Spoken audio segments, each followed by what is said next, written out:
Hey everybody, welcome back. Time for another Buckeye Piper sea story. So hang in there. See what we got in store for you today. Exciting stuff.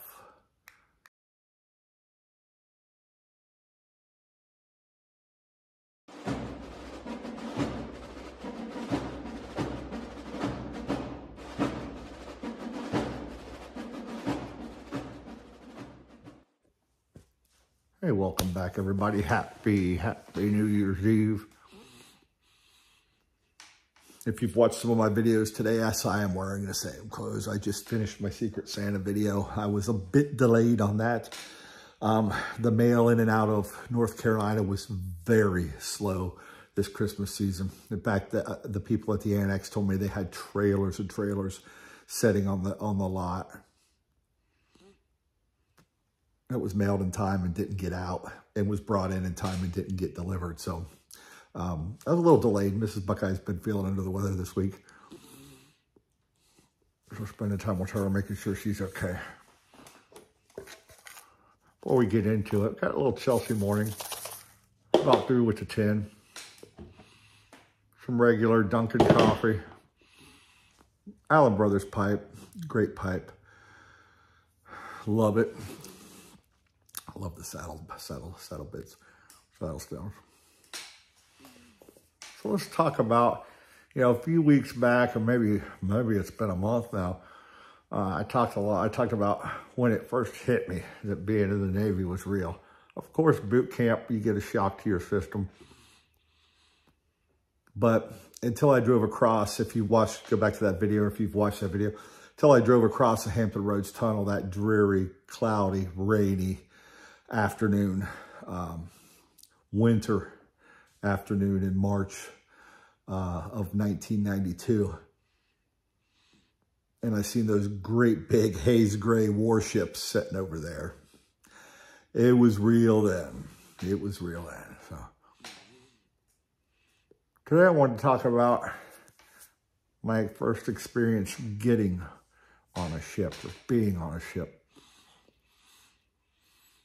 So in my Navy career, I did 2 Mediterranean cruises, which were 6 months plus.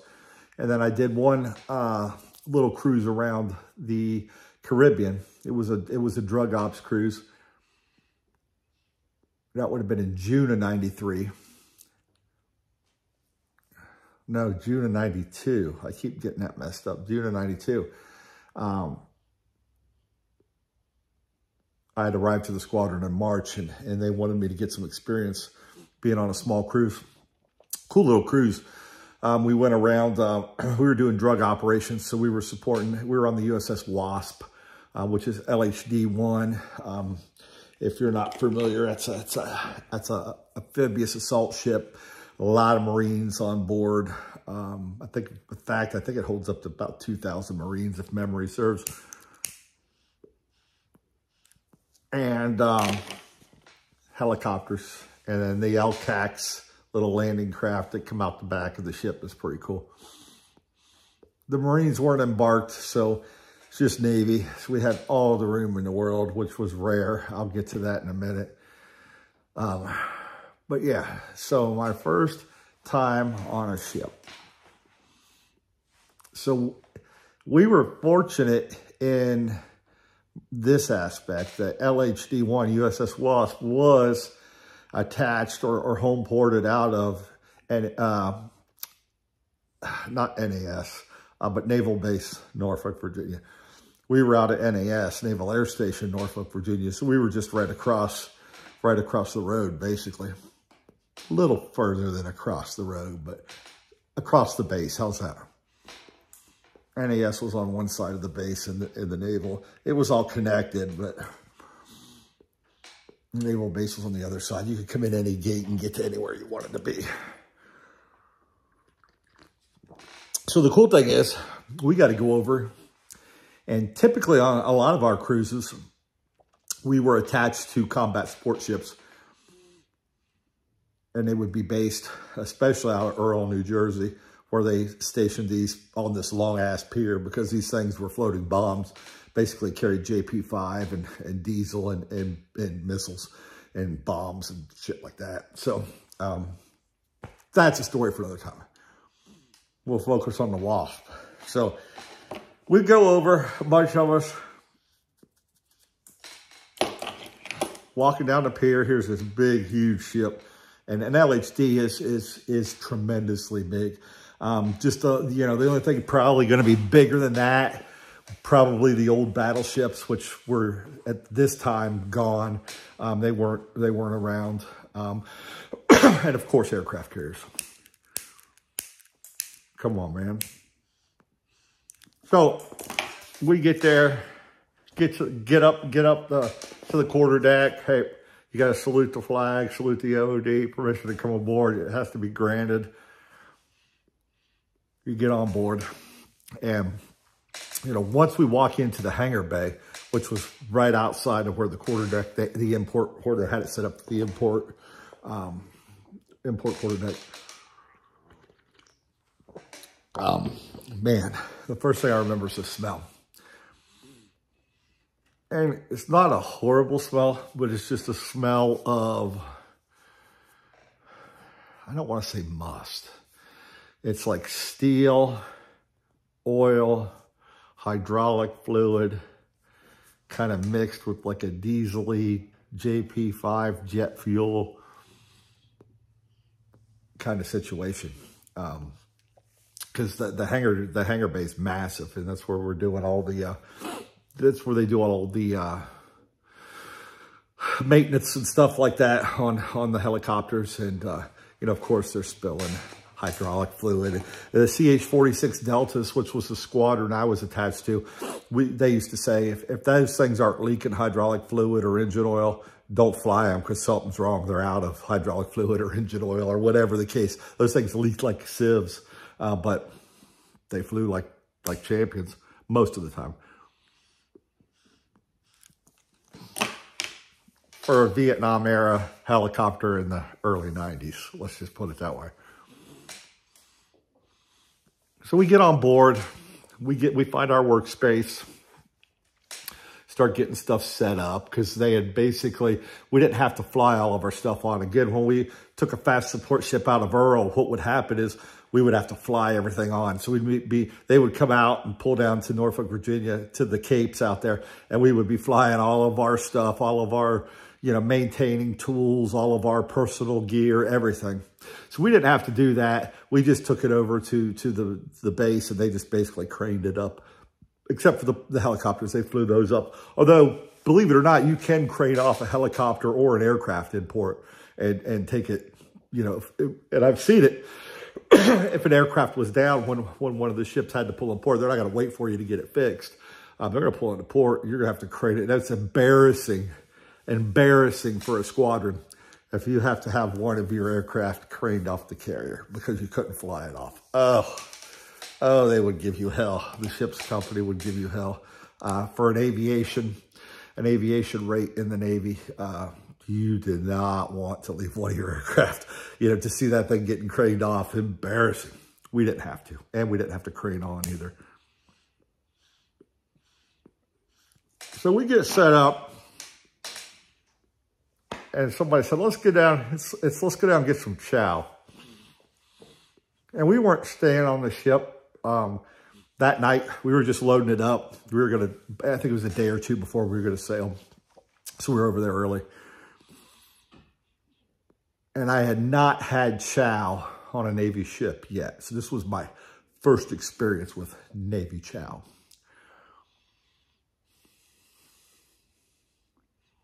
Not good. Now, I will say over the years, I come to like quite a bit of Navy chow. This meal was not one of them. This was the day I was introduced to Navy chili mac. I mean, you want to talk about probably one of the most disgusting things I've ever eaten in my life. I couldn't eat it. It was just god awful. I mean, how can you mess up chili mac? And I think some of it was, candidly, being on being an aviation guy, a brown shoe is what they called them. Black shoes were ship guys, surface fleet, and brown shoes were aviation. That's what the officers and the chiefs would wear with their dress uniforms or with their khakis. I'm just like with their working khakis.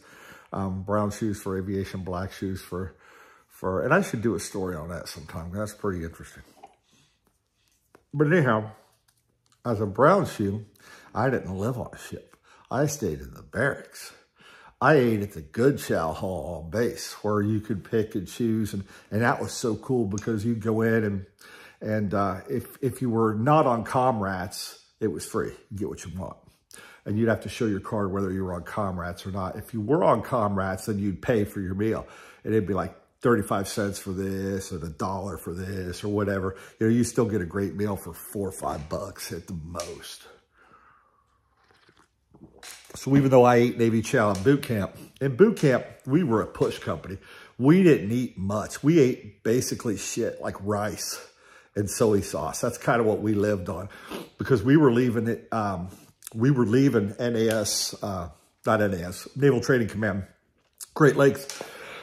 We were getting out just before Thanksgiving of '91. And there were a couple graduating classes behind us, and they were shutting down for a small revamp period to get that base ready to bring on, start training females and stuff there, and then to revamp a lot of the older things, the chow halls and stuff like that. So Navy chow there was just basically rice and soy sauce every day, maybe some vegetables. It wasn't good, but whatever.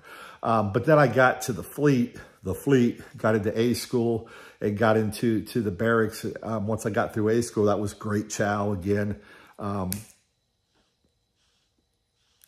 And then getting into NAS Norfolk and getting into barracks, great chow. Again, you'd have your pick.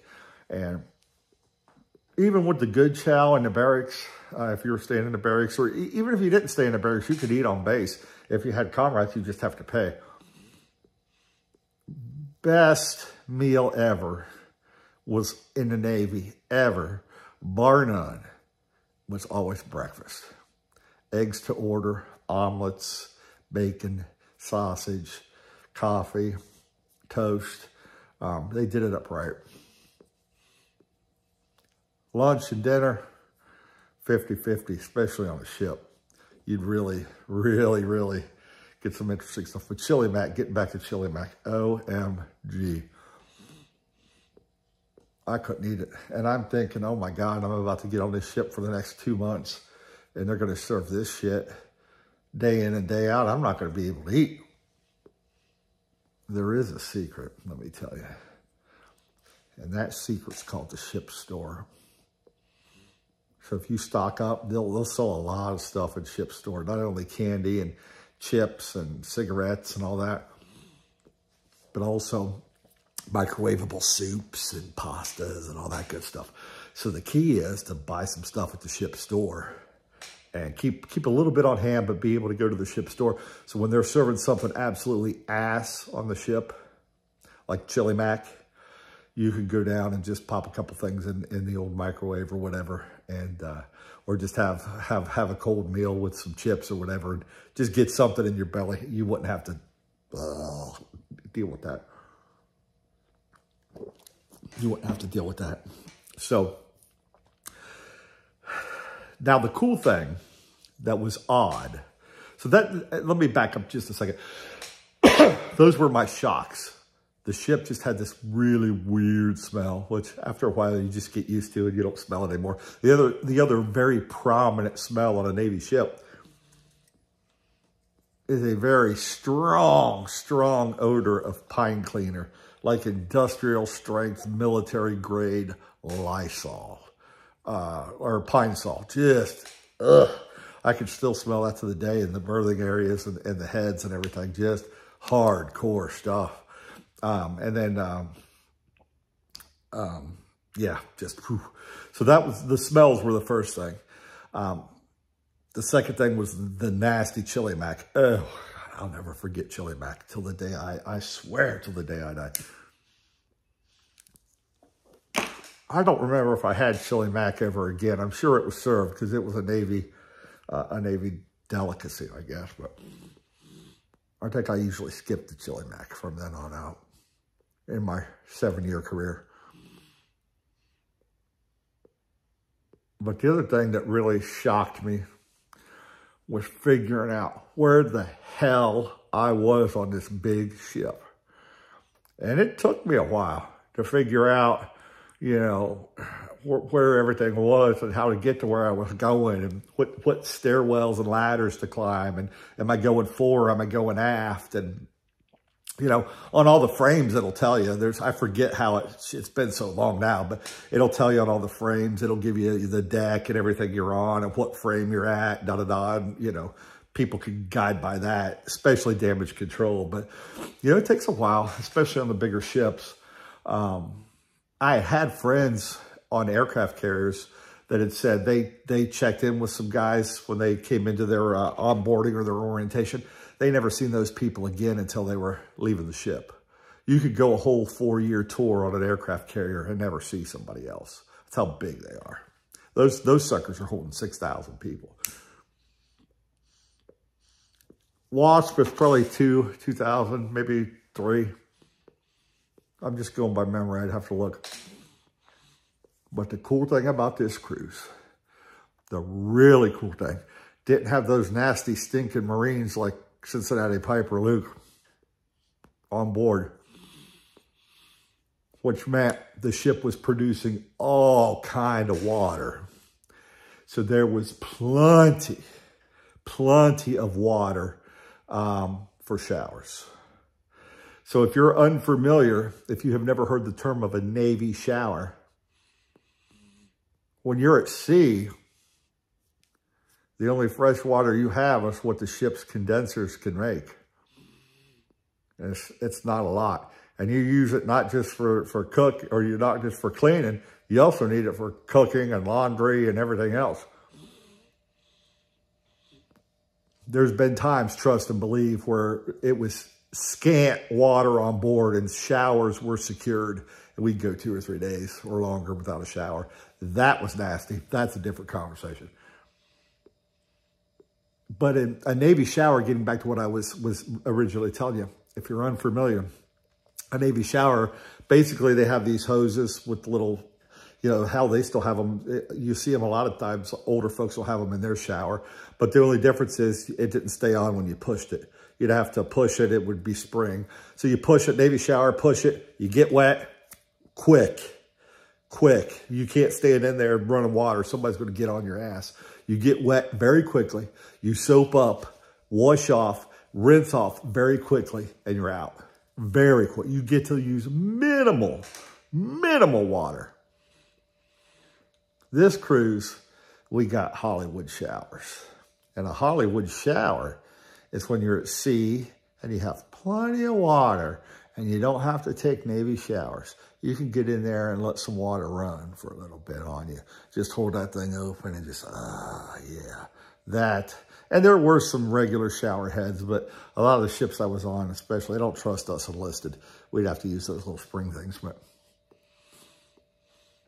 there was plenty of room in berthing.